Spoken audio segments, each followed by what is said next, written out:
सुन रहे हैं कहानी इस कदर प्यार है भाग 5। पिछले भाग में आपने सुना कि किस तरह से एक कागज देव और कार्तिक को हैरान कर देता है। अब देव और कार्तिक टपरी पर बैठे चाय सुड़कते सुड़कते किसी गहन सोच में थे। फिर अचानक जैसे कोई विचार आती देव झटके से खड़ा हो जाता है। कार्तिक उससे पूछता रह जाता है और देव बिना कुछ कहे बाइक स्टार्ट कर लेता है। कार्तिक देखता रह जाता है कि देव को जो किसी प्रिंटिंग प्रेस में खड़ा होकर कोई पैम्पलेट छपवा रहा था। कुछ देर के इंतज़ार के बाद कुछ पैम्पलेट लिए वे फिर उसी गली के मुहाने पर खड़े थे। इस वक्त तक शाम से रात घिराई थी और उनके आसपास लोग कम होते जा रहे थे। कार्तिक कई बार पूछता रहा पर देव कुछ कह ही नहीं रहा था और अपने हाथ में पकड़े पैम्पलेट देव उन सभी गली में चिपका देता है जहां अब तक वह गया था। सुनसान होती गली के लगभग हर हिस्से में वह पैम्पलेट लगाकर एक सरसरी निगाह डालता है। देव भी गर्दन उठाकर पैम्पलेट को पढ़ रहा था जिसके हर हर्फ में नीमा की तलाश लिखी थी। आखिर देव तुम मुझसे करना क्या चाहते हो? ये पूछते कार्तिक संशय भरी नजर उस पर घुमाता है। वो जो भी है उसे तंग करना चाहता हूँ। और उससे क्या होगा? वो चिढ़कर कोई ना कोई गलती करेगा और मेरा काम हो जाएगा। कार्तिक अभी भी समझ नहीं पाया था कि इस तरह का भाव उसके हाव भाव में चस्पा बना रहा। रात गहराते कार्तिक को उसके घर छोड़कर देव अपने घर वापस आ रहा था। उसकी गली सुनसान हो चली थी। रात के 11 बजे सड़क में नामालूम आवाजाही थी। कभी कोई कुत्ता भौंकता गुजर जाता, कभी सर की आवाज़ करती कोई गाड़ी गुजर जाती। घर के सामने बाइक खड़ी कर वह घर में प्रवेश करने जा रहा था कि तभी उसे लगा कि उसने किसी को देखा है। कोई तो है जो गली के मुहाने पे मौजूद है। पहले भी उसे किसी के अपने आसपास होने का एहसास हुआ था। इस बार मन का भ्रम समझने के बजाय देव उसे सुनिश्चित करने वापस पैदल ही उस ओर चल देता है। गली के मोड़ पर खड़ा वह नजर घुमाकर अपने आसपास देखता है पर कोई नजर नहीं आया उसे। वह थोड़ा आगे बढ़ता है तो सड़क पर जमीन पर बैठा कोई उसे दिखता है। देव उसके पास आता नजदीक से उसे देखता है। वह कोई था जिसने खुद को कंबल से ढक रखा था और बगल में उसके कटोरा था जिसमें कुछ चिल्लर पड़े थे। देव कुछ क्षण तक उसे देखता रहा। फिर भिखारी जान अपनी गली तक बढ़ जाता है। गली तक वह सोचते सोचते चला जा रहा था कि फिर उसे अपने पीछे किसी के होने का आभास हुआ और वह पलटने ही वाला था कि सहसा कुछ भारी सा उसके सर पर पड़ा जिससे उसकी आंखों के सामने अंधेरा छा गया और वह लहराते हुए जमीन पर गिर पड़ा। उस कमरे में पूरी तरह से अंधेरा था, इतना कि हाथ को हाथ न सूझे। आंखें फाड़ने पर भी कमरे में किसी भी चीज का आभास नहीं हो रहा था। उस अंधेरे कमरे में देव करहाते हुए अपनी आंख खोलता है। इस बार बार बार बंद आंख खोलता देखता अपना सर झटकता है पर कुछ भी उसे नहीं दिखता। अपने शरीर को हिलाने पर उसे एहसास होता है कि उसके हाथ और पैर किसी चीज से कसकर बंधे हैं और मुंह पर कपड़ा बंधा था। वह खुलने की इच्छा से खुद को बार बार भरसक हिलाने की कोशिश करता रहा पर अपने स्थान से वह जरा भी नहीं हिला। बहुत देर इसी तरह करने से उसमें थकावट सी तारी होने लगती है जिससे वह पसीने से नहा जाता है। वह खुद को शांत करता फिर चुपचाप बैठ जाता है। वह कब से यहाँ था उसे कोई एहसास नहीं था। कमरे के अंधेरे से न उसे दिन का पता चल रहा था और न रात का। बहुत देर ऐसे बैठे रहने थकने से वह धीरे धीरे आंखें बंद कर लेता है।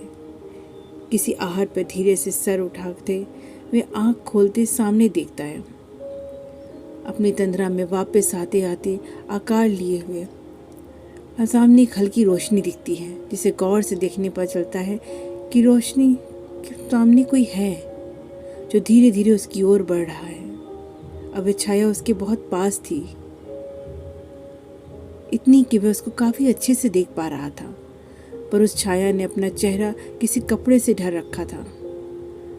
अंधेरे में सफेद आंखों को वह गौर से देखता रह गया। नीमा से दूर रहो। समझ नहीं आता? तुम सुन रहे हो ना? मैंने कहा कि नीमा से दूर रहो। परछाई को लगा शायद वे अभी भी तंद्रा में है, इसलिए वह उसे बुरी तरह से झंझोड़ते हुए बोल रहा था। देव अब और ध्यान से उसकी ओर देखता है। तुमने सुना मैंने क्या कहा? तुम नीमा की परछाई से भी दूर रहोगे, समझे? उसकी बार बार दोहराव से जैसे देव अंदर ही अंदर खींच गया था। जैसे जवाब देने की तड़प से वह अपने स्थान से खुद को हिलाने लगा तो परछाई देव के मुंह पर बंधा कपड़ा खींचकर उसकी ठोड़ी तक लेकर देता है। तब से हलकान देव अचानक जोर से चीख पड़ता है, कहाँ है नीमा? मुझे उससे मिलना है। देव ने ये बोला ही था कि परछाई का जोरदार हाथ उसके सर पर पड़ा और फिर से उसकी आंखों के सामने अंधेरा छाने लगा। उसे अपनी डूबती तंद्रा में लगा जैसे वे परछाई अभी भी कुछ बोल रही है, पर अब उसके कानों में अजान की आवाज़ सुनाई पड़ने लगी और वह पूरी तरह से वे बेहोश हो गया। कार्तिक सुबह होते ही घर से निकलने ही वाला था कि अपने मोबाइल में देव का मैसेज देख दोपहर रुकता है। फिर घर में से कोई सामान खोजकर उसे पन्नी में रखते अपनी बाइक लिए बाहर निकल पड़ता है। ताल के पास बाइक रोककर कार्तिक लगभग दौड़ते हुए पहुंचता है, जहां देव किसी ऊंचे स्थान पर पीठ के बल लगभग लेटा हुआ था। देव! कार्तिक की पुकार पर भी देव अपनी जगह से नहीं हिलता। तब कार्तिक उसके पास पहुंचता, उसका कंधा छूता हुआ फिर उसे पुकारता है। अब देव हल्के से आंख खोलकर कार्तिक की ओर देखता है। ये सब क्या है? क्या हुआ तुझे? तूने बस बोला मरहम पट्टी का सामान लेकर आ तो ले आया, पर तेरी ये हालत कैसे हुई? परेशान कार्तिक देव का कंधा पकड़ते उठाता हुआ कहता है तो देव कुछ पल के लिए सब पीछे का याद करता उसे बता देता है कि अचानक किसी ने उसके सर पर पीछे से वार किया, जिससे वह बेहोश हो गया। और जब उसे होश आया तो वह किसी अंधेरे कमरे में बंधी हुई हालत में था, जहाँ कोई नकाबपोश उसे नीमा से दूर रहने को धमका रहा था। और फिर उसकी मार से वह बेहोश हो गया। और अब कि उसे होश आया तो यही ताल के पास पड़ा था। तब टटोलने पर मोबाइल पाकर उसे फ़ोन करके बुला लिया। लेकिन ये सब सुनने के बाद भी कार्तिक के दिमाग में कई तरह के प्रश्न थे, जिसे उझेलता हुआ वह देव की मरहम पट्टी कर रहा था। पर यह समझ नहीं आया कि ऐसा करेगा कौन, और फिर तुझे यहाँ कैसे छोड़ दिया? तेरा मोबाइल भी नहीं लिया। आखिर चाहता क्या होगा वह जो भी है, बस यही चाहता है कि हम नीमा की खोज ना करें, क्योंकि मुझे पकड़ते वक्त यही बात वह बार बार दोहरा रहा था। अरे तो तूने आवाज़ सुनी उसकी? नहीं यार, वह कोई शातिर था, मुंह में कपड़ा बांधे था, जिससे उसकी घुटी हुई आवाज़ आ रही थी। ओह काश तेरा फ़ोन साइलेंट में नहीं होता तो मैं पहुंच जाता वहाँ। अभी क्या बात करता है, फ़ोन साइलेंट में था तो उसकी नज़र में आने से बच गया, नहीं तो क्या करता वो? ऐसी हालत में घर भी नहीं जा सकता मैं। घर के नाम पर ऐसे कार्तिक को कुछ याद आया तो वो जल्दी से कहता है, अरे भाई घर के नाम पर याद आया कि कल रात फ़ोन आया था आंटी का, तुझे पूछ रही थी। फिर क्या? अपना दिमाग ठनका कि बॉस कुछ तो गड़बड़ है। मुझे लगा तू फिर उसी गली के चक्कर काटने गया होगा, तो मैंने आंटी को बोल दिया कि तू मेरे साथ है। मुझे लगा कि देर रात तू घर पहुंच जाएगा, लेकिन उसने तुझे यहाँ क्यों छोड़ा ये समझ नहीं आता, क्योंकि वो जो भी है हमारे आसपास है और हमें वॉच कर रहा है।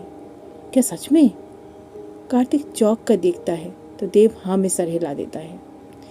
देव की मरहम पट्टी कर कार्तिक उसे अपने घर ले आया और वहीं से फ़ोन कर देव ने घर में बता दिया कि एक दिन बाद वे घर आएगा।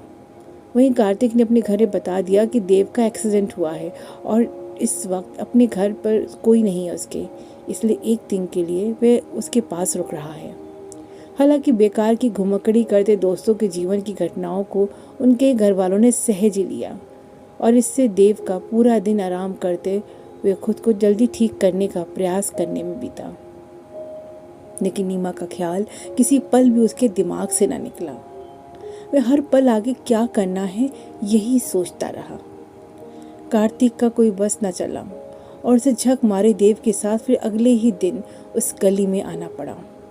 दोनों गली की चाय की गुमटी के पास खाली पड़ी बेंच पर जाकर जमते आसपास देखने लगते हैं। सुबह के 8 ही बजे थे इसलिए गली में कोई खास हलचल भी नहीं थी। चाय की गुमटी भी अभी आधी ही खुली थी, जहाँ सुबह सुबह थोड़ी थोड़ी देर में कोई न कोई बिस्किट या बन लेने आ जाता।